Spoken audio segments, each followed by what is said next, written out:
네, 여러분, 안녕하세요. 오늘은 2월 28일, 2월 달이 또 마지막 날이네요. 그리고 또, 한 주에 또 새로운 시작인데, 주말 내내 저는 또 러시아가 또 이 우크라이나를 침공한 그러한 그 상황을 계속 주시를 하면서 앞으로 지금 세계 정세가 어떻게 변화할 것인가에 대한 많은 좀 생각을 하게 되었습니다. 제가 오늘 그 ESG 관련된 방송을 해야 하는데, 지금 그 ESG 관련 뉴스들보다는 오늘은 이 러시아의 침공으로 인해서 지금 전 세계의 이 공급망, 밸류체인이라고 하는데, 공급망의 혼란이 어떻게 올 수 있는가, 이제 그거를 조금 제가 이제 빠르게 좀 한번 자료를 검색을 해봤거든요. 왜냐면 이 공급망의 문제가 좀 장기화될 것 같은 느낌이 드는 거예요. 일단은 코로나19 때문에도 물류가 차질이 생겨서 전 세계 공급망이 좀 많이 와해가 됐잖아요. 그래서 지금 뭐 물류 대란이니 또 뭐 미국의 마트에는 뭐 물건이 없다는 둥, 뭐 이제 여러 가지 그 공급망 부족으로 인한 이 가격 상승, 그러니까 소비자 물가의 상승, 인플레이션이 지금 심각한 문제로 도래하고 있는데, 그러한 상황에서 현재 지금 러시아가 우크라이나를 침공하는 바람에 더더욱이나 이 원자재 가격의 상승은 불가피하게 되었다. 원유 가격은 뭐 말할 것도 없고, 이 예를 들어서 반도체나 뭐 이런 전기차 이런 것들을 만드는 데 있어서 필요한 원자재들, 그 필연적으로 들어가는 그 가스들이 있거든요. 그런 것들이 주로 뭐 우크라이나하고 이 러시아에서 주로 이제 생산을 하고 가공을 해왔는데, 이런 것들을 수입해다가 이제 뭐 제조를 해야 하는 이러한 업체들에서는 지금 크게 타격을 입을 거라고 지금 예상을 하고 있습니다.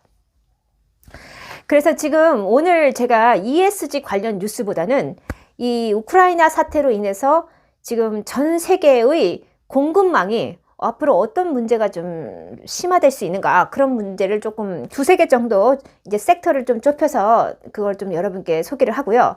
월스트리트 저널에 의하면은 이번에 우크라이나 사태로 인해서 가뜩이나 위축된 세계 경제 공급망 문제가 더 혼란스럽게 되었다고 합니다. 특히 자동차 부품과 반도체 칩, 이러한 부분부터 시작해서 심지어 먹는 해바라기 식용유에 이르기까지 이 전체 공급망의 부족 사태가 이제 좀 심화될 거라고 보고 있어요. 예를 들어서 독일의 자동차 폭스바겐의 사례를 들었는데요. 이 폭스바겐은 이번 우크라이나 사태로 인해서 이제 우크라이나에서 생산되어 왔던 배선 시스템을 구할 수가 없어가지고 이제 그것을 이 독일의 작센주에 들여와가지고 거기에 이제 츠바바우 그 공장에서 그 가동을 해왔는데, 이 한마디로 배선 시스템 자체가 공급이 안 되는 바람에 앞으로 이 폭스바겐의 차를 생산할 수 있는 그 공장의 가동을 중단을 해야 하는 상황에 지금 처했다고 합니다.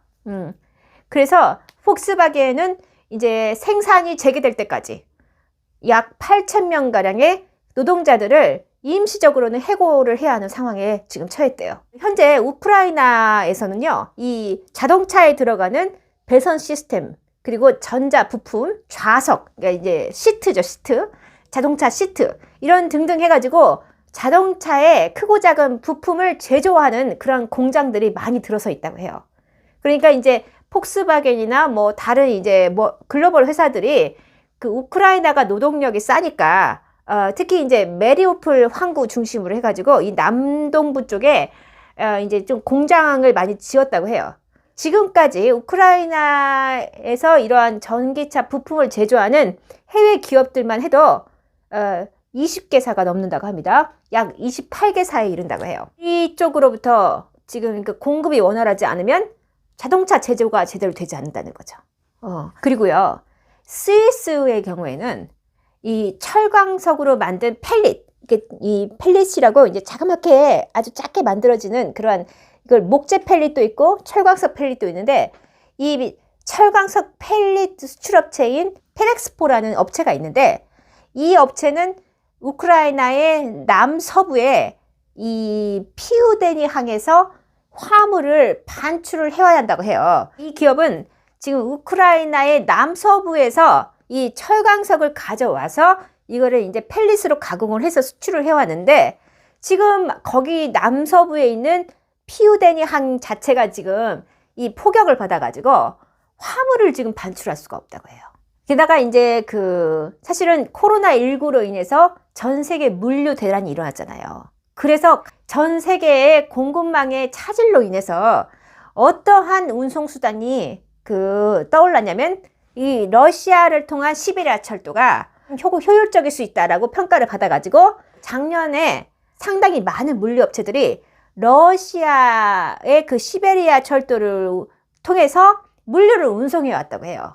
그런데 이번에 러시아와 우크라이나의 이러한 전쟁으로 인해서 철로를 통한 운송 자체를 지금 이제 계약을 할 수 없게 되었다라고 합니다.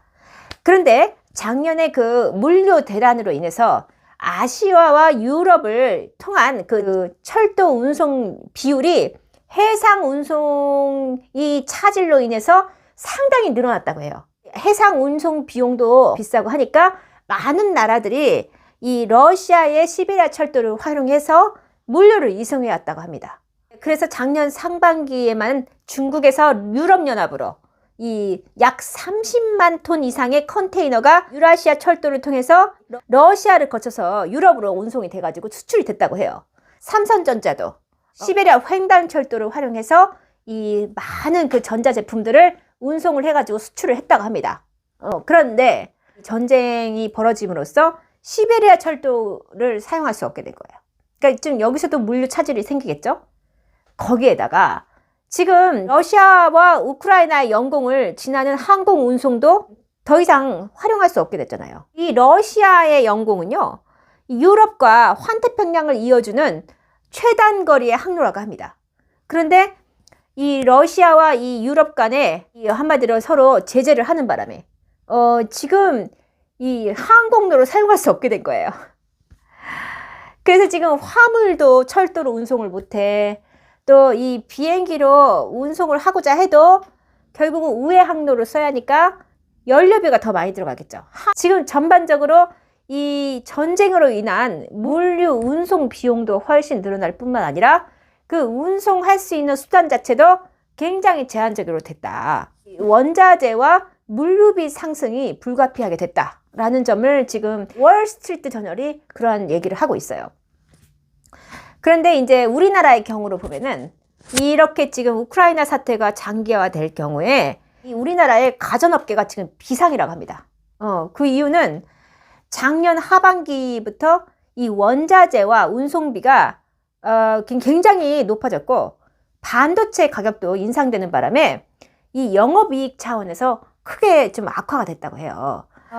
그런데다가 지금 이 러시아와 우크라이나 사태가 만약에 장기화가 될 경우에는 원자재 가격이 더 오르면서 가전업계의 수익성이 더 악화될 전망이라고 합니다. 그럴 수밖에 없는 게, 가전제품에 들어가는 게 첫째, 구리, 알루미늄, 플라스틱, 철강, 이런 등등 해가지고 원자재와 반도체 비중이 상당히 크거든요. 그런데 이제 원자재 가격이 급등을 할 경우에는 전체 생산 원가가 이제 오르기 때문에 결국은 수익성이 감소될 수밖에 없고, 이것을 아무래도 이 소비자 단가에 전가할 수도 있지 않겠습니까? 작년 11월 이후부터 이 철광석 가격이 50%, 약 50%가 더 올랐다고 해요. 게다가 지금 알루미늄 가격은요, 23.6%가 급등했고, 니켈은 23.4%, 코발트가 19.2%가 크게 올랐다고 합니다. 지금 여기서 니켈, 코발트는 2차 전지의 주요 소재거든요. 2차 전지의 양극재나 음극재를 제조하는 지금 이러한 우리 2차 전지 업체도 지금 비상에 걸린 거예요. 거기다가 이제 미국이나 EU 차원에서 러시아의 앞으로 경제적 제재를 더 강화할 경우에는 특히 산업 쪽에 쓰이는 금속의 가격도 훨씬 더 인상될 예정이라고 합니다. 지금 아직까지는 이제 에너지 부분에서의 제재는 없는 것 같아요. 그런데 만약에 미국이 추가로 러시아산 석유에 대한 제재가 시작될 경우에는 이제 지금까지도 원유가 타이트하게 지금 공급이 되고 있는데 러시아산 석유까지 제재를 가하게 되면은 더더욱이나 원유의 공급은 더 줄어들게 되겠죠. 그래서 원유 가격의 상승은 더 심화될 예정이다 라고 볼 수 있겠습니다. 게다가 또 러시아와 우크라이나 사태로 인해서 반도체 가격도 인상될 조짐이 있다고 해요. 특히 우크라이나는 전 세계의 네온가스의 70%를 공급해 왔다고 합니다. 그런데 이 특수가스 업체에 따르면은 반도체 노광 공장에 쓰이는 이 네온가스의 가격이 최근 전년 대비해 가지고 최대 200%까지 상승했다고 합니다. 그래서 반도체 업계에서는 이미 이 특수가스가 이렇게 이제 급상승을 함으로써 이제 좀 재고를 축적을 해놨대요. 그래가지고 단기적인 수급에는 큰 영향은 없으나 이 사태가 장기화될 경우에는 네온가스의 이제 수급이 불안정해지면서 앞으로 또 가격이 더 오를 수가 있기 때문에 상당히 지금 예의주시하고 있다라고 합니다. 그런데 이제 우리나라 같은 경우는 이렇게 특수가스, 예를 들어서 반도체에 들어가는 네온가스나 톤, 또 제논 등의 희귀가스를 국산화 기술을 또 성공을 해가지고 네온가스의 경우는 지금 포스코하고 TMC라는 회사가 같이 협력을 해가지고 우리나라의 국산화 기술, 이 네온가스를 이 국산화를 하는데 성공을 했다고 합니다. 그래서 이 네온가스의 국산화 설비 기술이 완성이 돼가지고 올 하반기부터는 국산 네온가스를 이제 공급할 수 있게 됐다고 해요. 그리고 나머지 반도체 희귀가스인 크리톤하고 제논도 지금 정부가 이제 R&D 연구개발을 통해서 이제 포스코와 함께 협력을 해가지고 국산화하는 기술을 지금 개발 중에 있다고 합니다. 이런 식으로 지금 우리나라가 참 이 중간재를 만드는, 그러니까 완성체를 만드는 그 중간 단계에 들어가는 부품이나 이런 것들 중심으로 수출입을 하다 보니까 이 국제 원자재 가격이나 물류비가 인상을 하면은 상당히 고전하는 것 같아요. 참 이게 진짜 우리나라의 어떤 산업 구조의 하나의 또 제조업 기반의 산업 구조의 어떤 가질 수밖에 없는 필연적인 문제이기도 하고 극복해야 할 문제이기도 하는데 또 이게 또 우리나라만이 또 가지고 있는 장점이기도 한데 이러한 어떤 장단점, 우리나라만이 가지고 있는 제조업의 강점과 또 우리나라가 또 이 제조업 때문에 가질 수밖에 없는 또 필연적인 단점을 어떻게 이걸 극복해 나갈 수 있을 것인가를 고민을 해봐야 할 것 같아요. 참 정말 자원이 부족한 나라의 서름 아닌가 생각이 듭니다. 그런데 이제 이렇게 이 어떤 반도체나 가전업체만 힘든 게 아니라 우리가 지금 먹는 식료품 업체에도 이 러시아와 우크라이나 사태가 영향을 미칠 수 있다고 해요. 지금 이제 전 세계적으로 우리가 지금 많이 먹는 게 뭡니까? 가공식품 중에 우리가 많이 먹는 게 라면이잖아요. 라면, 또 이제 과자도 많이 먹죠. 과자나 라면, 거기에다가 치약에까지 들어가는 원자재가 있는데요. 그게 바로 팜유라고 합니다. 팜유. 포도씨유, 콩기름, 현미유 이런 이 식물에서 나오는 그 기름 종류 중에 하나가 팜유가 있어요. 그래서 이 동남아시아, 특히 말레이시아와 인도네시아가 전 세계의 이 팜유, 그러니까 식용유의 일종인데 이 팜유를 공급하는데 약 85%를 생산하고 있다고 합니다. 그런데 이 팜유 생산량이 2020년도 이후에 이 코로나19를 거치면서 이 급격하게 감소했다고 해요. 올해도 생산량이 그렇게 많이 늘어나지 않을 것 같대요. 그건 또 기후변화의 영향도 있다고 합니다. 그런 반면에 전 세계의 팜유 소비량은 매년 4%씩 증가를 해왔다고 합니다. 이런 상황에서 러시아가 지금 우크라이나를 침공했잖아요. 무슨 문제가 생기냐면 우크라이나가 상당히 그 넓은 그 곡창지대가 있다고 하잖아요.